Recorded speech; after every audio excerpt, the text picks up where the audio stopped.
नमस्कार दोस्तों, सोनी लीगल में आपका स्वागत है। आप में से काफी सारे लोगों ने कमेंट किया था आर्बिट्री अडॉप्शन के बारे में कि सर ये क्या टॉपिक है, क्या चीज है, इसको मैं डिटेल में एक्सप्लेन करो। आज यही वीडियो में आपको डिटेल में एक्सप्लेन करूंगा कैसे आप अपने ट्रेडमार्क को क्लियर करवा सकते हो। अगर आपके ट्रेडमार्क की हियरिंग आती है सेक्शन 9 एंड सेक्शन 11 में, आर्बिट्री अडॉप्शन होता क्या है, कंसेप्ट आपको डिटेल में समझाता हूँ। देखिए, कुछ ऐसे वर्ड्स जो मैं ऐसी इंडस्ट्री में यूज कर रहा हूँ जहां कोई रिलेशन ही नहीं है, जैसे एप्पल एक फ्रूट वर्ड है जो इतने हजारों सालों से यूज होता आ रहा है, बट आज के टाइम में एप्पल किससे रिजोनेट करते हैं? आईफोन से। किससे कर रहे हैं? आईफोन से। इस चीज का ध्यान रखना, मतलब इलेक्ट्रॉनिक्स क्लास से। तो एप्पल कंपनी ने इतनी ब्रांडिंग मार्केटिंग कर दी कि जब जब एप्पल की बात आती है हमारे दिमाग में सिर्फ आईफोन, एप्पल का लैपटॉप ये चीज आती है। अब अमेजोन की बात करूं तो दुनिया की जो सबसे फेमस रिवर्स में से एक है वो है अमेजोन। अब अमेजोन आज के टाइम में किसी को बोले तो क्या बोलेगा? रिटेल है, ऑनलाइन रिटेल है, ऑनलाइन ई कॉमर्स, ये माइंड में चलता है। तो देखिए होता क्या है, जब मैं कोई ऐसा ब्रांड नेम लेकर आता हूँ, common brand name, dictionary word, और उसको एक ऐसी इंडस्ट्री से लाके जोड़ देता हूँ जहां पे कोई कस्टमर गैस ही नहीं कर सकता कि भैया ये वर्ड से इसका इंडस्ट्री से लेना देना क्या। वहां मैंने नई goodwill, marketing, brand value generate करी है, तो वहां पे मेरे को एक्सक्लूसिव राइट मिलेंगे। सेक्शन 9(1)(a) की जो ऑब्जेक्शन आती है वहां पे वेव हो सकती है। अब एक चीज समझो, इसके अंदर पूरे सिनेरियो के अंदर ब्रेक डाउन कर रहा हूं कि अगर मेरे को आर्बिट्री अडॉप्शन का बेनिफिट लेना है ट्रेडमार्क रजिस्ट्री से, मेरे ट्रेडमार्क को क्लियर कराना है, तो मुझे कैसे उसको करना पड़ेगा? पहली चीज तो अनरिलेटेड गुड्स और सर्विस होने चाहिए।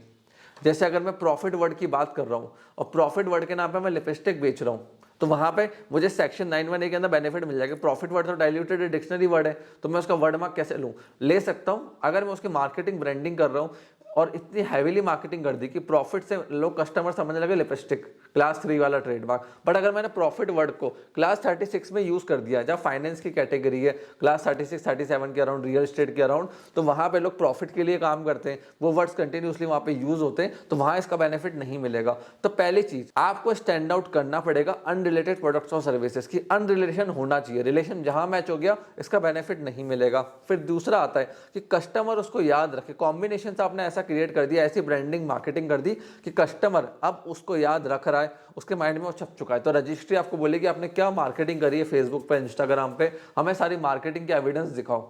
आपने कितने इनवॉइस जनरेट करे, कितने बिलिंग करी है, कितनी मार्केटिंग करी है, तो मार्केटिंग दिखाना जरूरी है अगर आपको वर्ड मार्क के राइट्स चाहिए। इस चीज का ध्यान रखना। रीजंस क्या होता है रिजेक्शन के? सेक्शन 9(1) भैया आपने कोई एविडेंस ही नहीं दी, स्ट्रॉन्ग एविडेंस नहीं दी फेसबुक की, इंस्टाग्राम की, तो वहां आपका रिफ्यूज हो गया। 9(1)(b) में भैया आप डिफरेंशिएशन जनरेट ही नहीं कर पाए, सेकेंडरी मीनिंग बता ही नहीं पाए।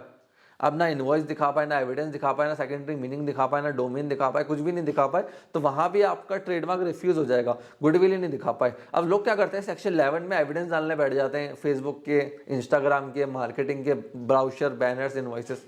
गलत। Section level is about difference. आपको डिफरेंस क्रिएट करना है कि भैया सामने वाले का ट्रेडमार्क ये रहा, मेरा ट्रेडमार्क ये रहा, उसकी गुडविल जो उससे जनरेट करी वो उसी के पास रहेगी, मेरे ट्रेडमार्क से उसकी गुडविल हैम्पर नहीं होगी। अगर हो रही है तो वहां पे रजिस्ट्री आपको ट्रेडमार्क इशू नहीं करेगी। तो वहां आपको डिफरेंशिएशन यूज करना है। उसके लिए आप क्या यूज कर सकते हो? प्रायर डेट यूजर्स दिखा सकते हो कि भैया तो 2018 से कर रहा था, 2010 से तो मैं मार्केटिंग कर रहा हूँ, आज 2020-24 में रजिस्ट्री के पास मैं डॉक्यूमेंट्स लेकर आया हूँ, तो मैंने आज फाइलिंग करी है, बट यूज में 2010 से कर रहा हूँ, क्योंकि जो ट्रेडमार्क का प्रेम्बल है वो हमारे राइट्स सबसे क्रिएट करता है जब से हम ट्रेडमार्क को यूज कर रहे हैं, उसकी गुडविल जनरेट कर रहे हैं, मार्केटिंग कर रहे हैं, ब्रांडिंग कर रहे हैं। तो अगर आपका पर्पज टू बी यूज है और सामने वाले की डेट पुरानी है, मतलब वो 2018 में वो यूज कर रहा है 2018 से, आज आपने पर्पज टू बी यूज से फाइल कर दिया, तो चांसेस है सेक्शन लेवल में आपका रिफ्यूज हो जाएगा।